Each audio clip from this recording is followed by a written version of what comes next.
कांग्रेस कर्नाटक जीत गई, गाड़ी यूपी में आकर फंस गई। यूपी निकाय चुनाव में कांग्रेस बुरी तरह हार गई। अखिलेश भी हार गए, मायावती को भी शिकस्त मिली। संपूर्ण विपक्षी मोर्चा बनाने का प्लान तब तक पूर्ण नहीं हो सकता जब तक यूपी में बीजेपी के पास योगी जैसा नेता है। यूपी में योगी जैसा सीएम है। योगी यूपी जीत गए, लेकिन अखिलेश की गाड़ी अभी मैनपुरी में ही फंसी है। योगी मैनपुरी में भी जीते जहां 35% यादव हैं। योगी उन इलाकों में भी जीते जहां मुसलमान ज्यादा हैं।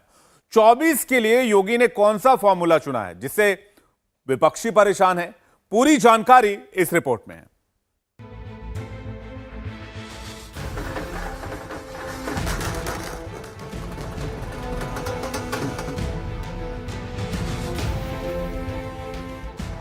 योगी आदित्यनाथ ने निकाय चुनाव में पूरे प्रदेश में कमल खिला दिया तो अखिलेश यादव घर में ही हार गए।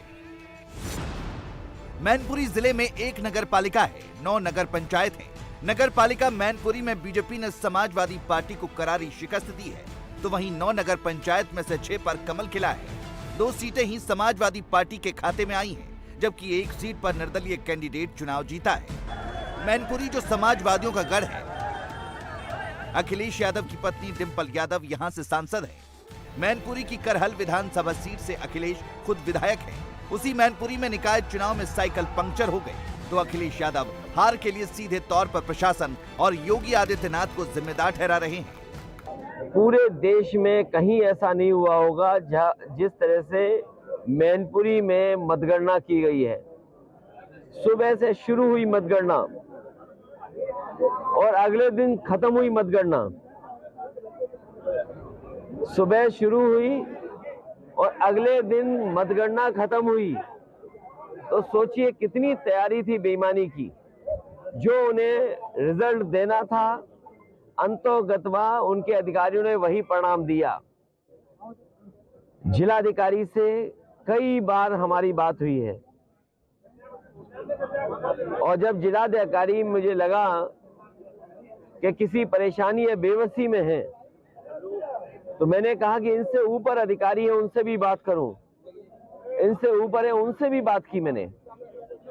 पुलिस के एक बड़े अधिकारी से रात के लगभग 12 बजे मैंने जब बात की और मैंने उनसे कहा कहीं ऐसा तो नहीं कि लखनऊ से अगर आपको निर्देश मिला हो, और अगर लखनऊ से निर्देश मिला है तो भूल जाएं, हम फोन क्यों करें आपको।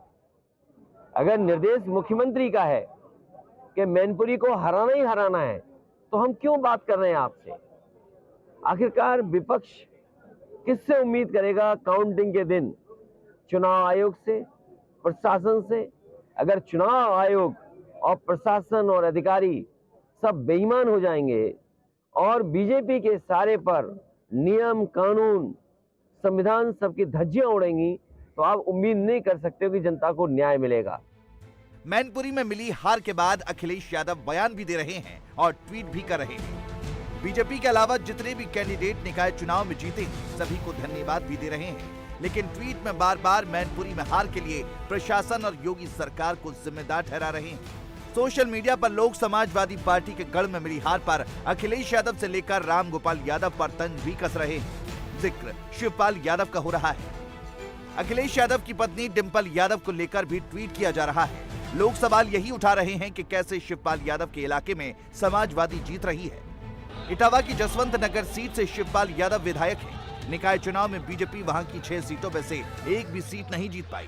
वहां 3 सीट पर समाजवादी पार्टी, बाकी की 2 सीट पर निर्दलीय और 1 सीट पर बीएसपी जीती।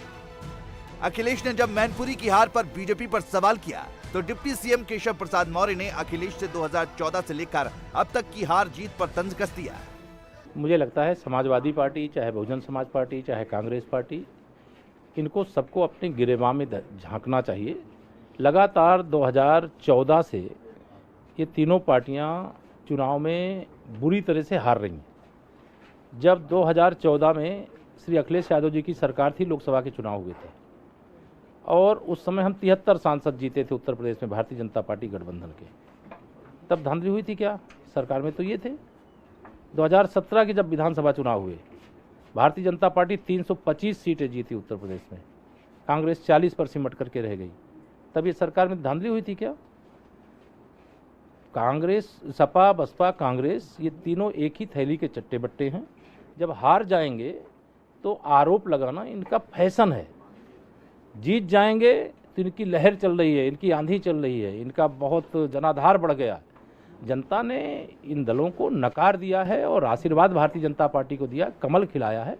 हम लोग भी कमल की तरह नगर निकायों को भी खिलाने के लिए पूरी कोशिश करेंगे, लेकिन आरोप लगाने की जगह अपनी हार की समीक्षा करें। अखिलेश यादव को एक के बाद एक जोरदार सियासी झटके लग रहे हैं। 35% वाले यादव बाहुल्य मैनपुरी में अखिलेश यादव निकाय चुनाव हार गए, जो समाजवादियों और अखिलेश यादव का घर कहा जाता था। तो स्वार विधानसभा के उपचुनाव में भी अखिलेश की पार्टी को हार नसीब हुई। स्वार विधानसभा सीट जहां 50% से ज्यादा मुस्लिम है। स्वार विधानसभा सीट पर बीजेपी की सहयोगी पार्टी अपना दल एस के कैंडिडेट शफीक अंसारी ने समाजवादी पार्टी के कैंडिडेट अनुराधा चौहान को करारी शिकस्त दी है। शफीक अंसारी को 68,513 वोट मिले, जबकि समाजवादी पार्टी की कैंडिडेट अनुराधा चौहान को 59,689 मत मिले। शफीक अंसारी पसमानदा समाज से आते हैं, मतलब इस चुनाव में अखिलेश का MY समीकरण भी ध्वस्त हो गया। कैसे, खुद सुनिए स्वार विधानसभा सीट से परचम लहराने वाले NDA विधायक शफीक अंसारी से।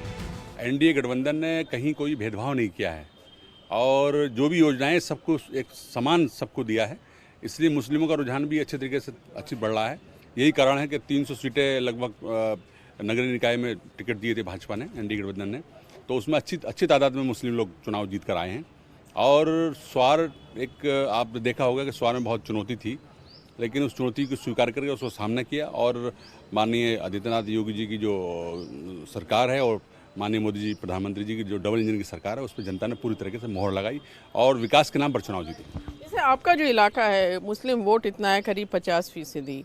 आजम खान का गढ़ रहा है, 10 बार वो वहाँ से विधायक रहे। उनका बेटा आपकी सीट से 2 बार का विधायक थे, अब्दुल्ला आजम। तो जब जनता से आप वोट मांगने जाते हैं, खासतौर से मुसलमानों से, तो उनका रुख किस तरह से आपने देखा कि बदला? जो पहले था रुख बीजेपी की तरफ और अब में क्या बदलाव है? देखिए, उस वहाँ पर 50% नहीं बल्कि 61% मुस्लिम है और 39% हमारा हिंदू समाज है। और वहाँ पर चूँकि हमारा पसमानदा समाज 80% है और मैं पसमानदा समाज से आता हूँ, तो हमारे पसमानदा समाज ने बढ़ चढ़ के हिस्सा लिया और हमें वोट दिया और भाजपा का हमारा वोट बैंक था, अपना दल का वोट बैंक था, उससे हम चुनाव जीते। तो पहले क्यों नहीं देते थे, क्या बोलते हैं? अब सब धीरे धीरे परिवर्तन होता आ रहा है, काफ़ी परिवर्तन है और जो योजनाएं चल रही हैं वो सबके लिए बराबर हैं। उसमें कोई ये नहीं कि साहब आपको नहीं मिलेगा, मुस्लिम आप हिंदू आपको नहीं मिलेगा, ऐसा कुछ नहीं है। जितनी भी योजनाएं हैं गवर्नमेंट की, चाहे यूपी गवर्नमेंट की हो या भारत सरकार की हो, सबको लाभ मिल रहा है और यही कारण है कि अब परिवर्तन है, बिल्कुल परिवर्तन आ रहा है। पसमानदा समाज पूरी तरीके से हमारी अपना दल और भाजपा NDA गठबंधन के साथ। 24 के चुनाव से पहले योगी आदित्यनाथ ने 23 में ही प्रयोग किया। ये फॉर्मूला PM मोदी ने दिया था, पसमानदा मुस्लिमों को बीजेपी से जोड़ना। लिहाजा योगी आदित्यनाथ ने निकाय चुनाव में बड़ी संख्या में मुस्लिम कैंडिडेट को टिकट दिया था, जिसमें फोकस पसमानदा मुस्लिम थे। बीजेपी के टिकट पर 61 से ज्यादा मुस्लिम चुनाव जीत कर आए हैं, जिसमें गरीब तबके के मुस्लिम ज्यादा हैं। मतलब बीजेपी ने मुस्लिमों को टिकट भी दिया और वोट भी मिला, चुनाव भी जीते। जो 60 सालों तक लगातार भाजपा का डर दिखाकर सपा, बसपा, कांग्रेस मुसलमानों का वोट लेते रहे, उनको वोट बैंक बनाने का काम किया। जब मोदी जी और योगी जी की सरकारों को मुसलमानों ने देखा और उन्होंने देखा कि किसी भी योजना के अंदर कोई भेदभाव नहीं है।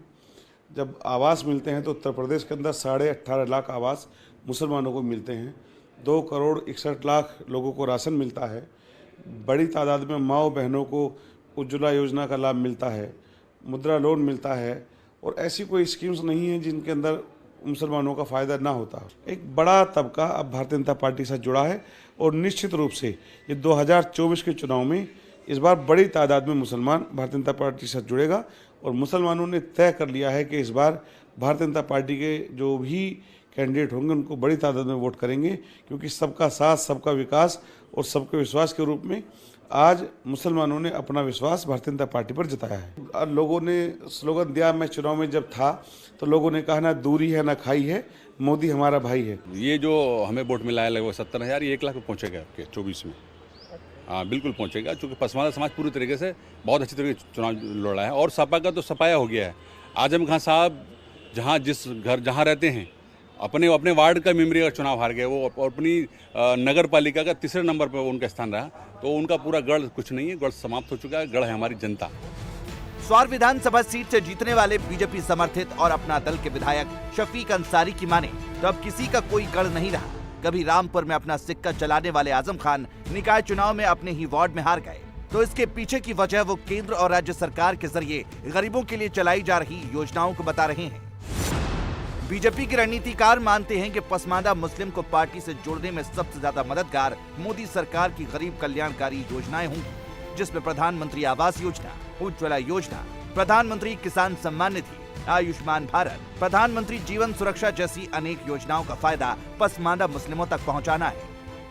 लखनऊ में भी बीजेपी ने मुस्लिमों को निकाय चुनाव में टिकट दिया था, जीतकर भी आए। बीजेपी को लेकर, मोदी और योगी को लेकर लखनऊ के मुस्लिमों की क्या राय है, खुद सुनिए। बीजेपी से जो मुसलमान जुड़ा है ये कोई नया नहीं जुड़ा है, यह है कि इस टाइम संख्या ज़्यादा है, भाई बीजेपी को देख रहा है, काम हो रहा है इसलिए जुड़ रहा है। जी आप बताइए, कह रहे हैं काम हो रहा है इसलिए बीजेपी से मुसलमान जुड़ रहा है। देखिए, माननीय योगी जी और माननीय मोदी जी की जो स्कीमें हैं अल्पसंख्यकों के लिए, और वो स्कीमें जो लागू हुई हैं वो हर गरीब तक पहुंच रही हैं, और यही सब चीज़ें देखी जाती हैं कौन गवर्नमेंट किसके लिए काम कर रही है। ये गवर्नमेंट गरीबों के लिए काम कर रही है, अल्पसंख्यकों के लिए काम कर रही है, तो उस पर जो है अब मुस्लिमों का रुझान बढ़ रहा है भारतीय जनता पार्टी की तरफ। आपको क्या लगता है, जैसे हमने देखा कि पिछले विधानसभा चुनाव में या उसके पहले लोकसभा जो 2 बाई इलेक्शंस हुए, खासतौर से आजमगढ़ और रामपुर में, जहाँ दोनों मुस्लिम आबादी के इलाके थे, बीजेपी ने जीत हासिल की, इसकी क्या वजह? इसकी वजह सिर्फ विकास है, क्योंकि इतना काम हुआ है जिसको देखते हुए जनता अब बीजेपी की तरफ बढ़ रही है। अगर जनता ने एक हाथ बढ़ाया तो पार्टी ने 2 हाथ कदम बढ़ाए हैं जनता की तरफ, और जो लाभ मिल रहा है मुसलमानों को वो बहुत ज़्यादा है, जो कि किसी सरकार में नहीं मिला। बीजेपी सरकार में बहुत ज़्यादा लाभ मिल रहा है लोगों को, इसलिए संख्या ज़्यादा बढ़ती जा रही है। जैसे जो मुस्लिम वोटर है वो क्या चाहता है, अपना सांसद कैसा हो, विधायक कैसा हो, उसमें जाति धर्म, अभी तक हम देखते थे कि मुसलमान एक दूरी बना के रखते थे बीजेपी से, अब क्या? देखिए, भारतीय जनता पार्टी का नारा है सबका साथ सबका विकास। उन्होंने जो मुस्लिमों के साथ किया, सबसे ज़्यादा जो है आवास योजना में मुस्लिमों ही को लाभ मिला, गैस सिलेंडर हो या राशन, अब समझ लीजिए कोरोना काल में जो राशन शुरू किया उसमें कोई भेदभाव नहीं किया गया, मतलब जो हिंदू को मिला वही मुस्लिम को मिला, कोई के लिए भेदभाव इस सरकार में नहीं है, इसलिए आगे भी ऐसी सरकार रहे, हम लोग का ये विचार है। जैसे आप कह रहे हैं कि भेदभाव नहीं कर रहे इसलिए मुसलमान जा रहे हैं बीजेपी। जी, ये भेदभाव में तो हमको भी कमी लग रही है।